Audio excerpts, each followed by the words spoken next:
Hey guys, I'm here doing my beach sprint sand dune session. I like to do this in the off season to create power.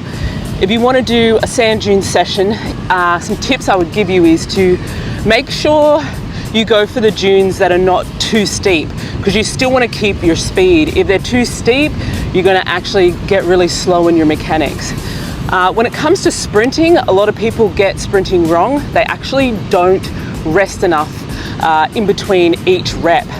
So if you want to sprint, it relies on the ATP PC energy system, which means the amount of glucose that is readily available and the energy within the cell only lasts for about 10 to 15 seconds maximum. Then your body needs to go into aerobic restoration and dump the lactic and all of the other metabolites before that cell can actually recharge and have that same amount of energy again. So you need to have a rest, at least 2 minutes, maybe 3 minutes in between each rep, and that's really hard for people. They're just so used to kind of working at an aerobic level or a lactic level, so more like HIIT training type of thing, and they don't actually get into that sprint, that full explosive range using their fast twitch muscle fibers. And the reason you want to do this is because it literally boosts the most amount of growth hormone, the most amount of testosterone, and that means you get the best fat utilization, like using up your fat stores, and also you make the more lean muscle mass and keep it. So you want to think about that when you're training. Like, you can have a big rest in between your reps, you just need to go all out. It's really, really good to do it on the sand dunes because you actually use so much more energy. You're not getting that rebound off the ground. You're also using all the intrinsic muscles of your feet and getting your feet a lot stronger. But I find as well doing sand dunes less prone to injury because you can't actually go at your full speed because the incline stops you and the sand actually slows you down a little bit. So it's a great way to get strong in your legs, great way to get strong in your feet with less risk of injury. Try not to fight yourself when you're running, try to relax, okay? Sprinters, just like ballet dancers, are relaxed but strong. So think of that when you're sprinting, that you don't want to be tensing up your neck or your fists or anything like that. Keep your wrists relaxed, keep your neck relaxed, and really open up the body and get strong in that full range as well. So you'll notice with my sand dune sessions, I usually do about 10 reps up and a really slow walk back. Then I'll do a sideways sprint and a backward run, and then I usually do all my broad jumps and then single leg hops. That way I'm using all the different planes of my body, and I'm getting a great workout in my hips and my core, and obviously my barefoot strength. All right, so to warm up, I do a few drills on the flat sand just to make sure that I'm stretching, I'm a little bit more balanced.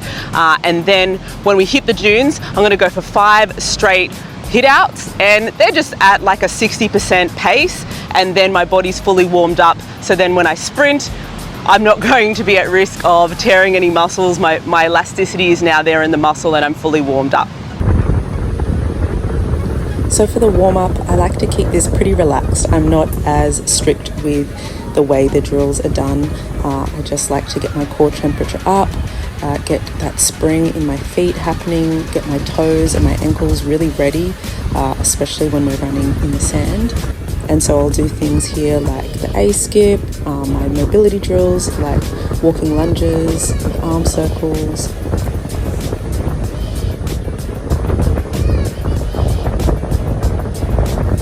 some sideways lunges, some figure fours,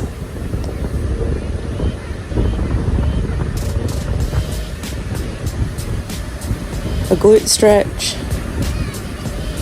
As you can see, we keep walking and warming up the body as we go through our drills. A quad stretch, always aim to keep the body tall, never leaning the torso forward or backward, and some high knees. Some butt kicks. We'll be pulling that heel up out of the sand. And one of my favorite drills of all time for ankle strength, it is walking on our heels, walking on our toes, and then you walk on the outside of the feet, so outside ankle to pinky toe, keeping the big toe up off the ground.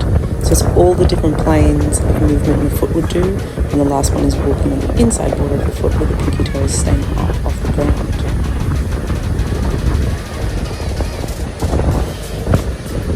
Now we're ready to roll. Let's go. So now you're fully warmed up, I'll give you a couple of tips on how to sprint effectively. Your arm swing, you need to really work on that upswing, so we really hit our elbow back, but the up helps to get our foot up off the ground and launch ourselves forward, because you're not getting any energy return off the ground because you basically sink into the sand. Now it's time for those 5 hit outs at about 60 to 70%. Don't just run forward. You need to make sure that you're using your body and your hips and your knees and your feet in different ways. That's why I'll do sideways runs, backward runs. That really helps with the strength of your knees as well. This helps as well with injury prevention, because you need to stabilize your body in all different ways. So you want to be strong in different planes of motion. And what that also does is bring hydration to different muscle groups and different parts of the body. If we are just doing things in one plane of motion, we're only feeding hydration and water into that stream. So we need to think about all the different planes of movement.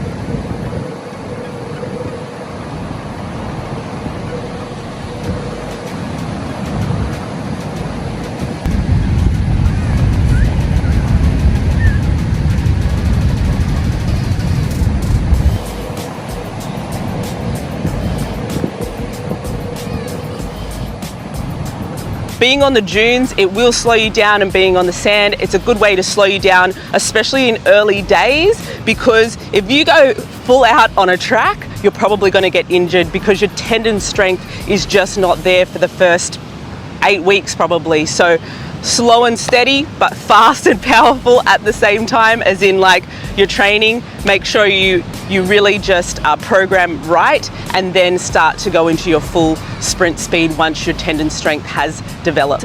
Make sure you have a full recovery. Walk back slowly. This is not HIIT training, okay? This is sprint training. It requires a different energy system. You need to let your body fully recover, which means 2 to 3 minutes rest. Yes, if that's hard for you to do, you've probably never done a full sprint in your life then. Rest, recover, and then hit out as fast as you can go.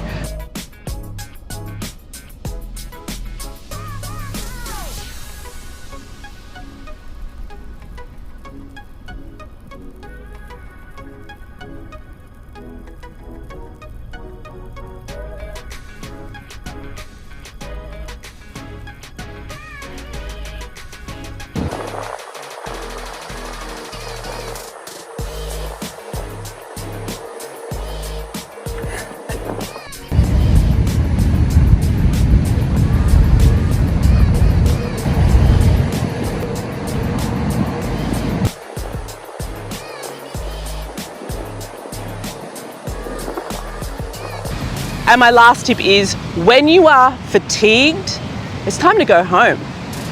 You don't need to be a hero when it's sprint training. You need to make sure you do your reps clean, you do them fast, otherwise again you are training the wrong energy system. So if you want growth hormone, if you want the most amount of testosterone, fat burning, lean muscle mass production, you need to be sprint training, but you need to do it right. So I hope this helps. Thanks for joining me here on the sand dunes. We'll see you next time.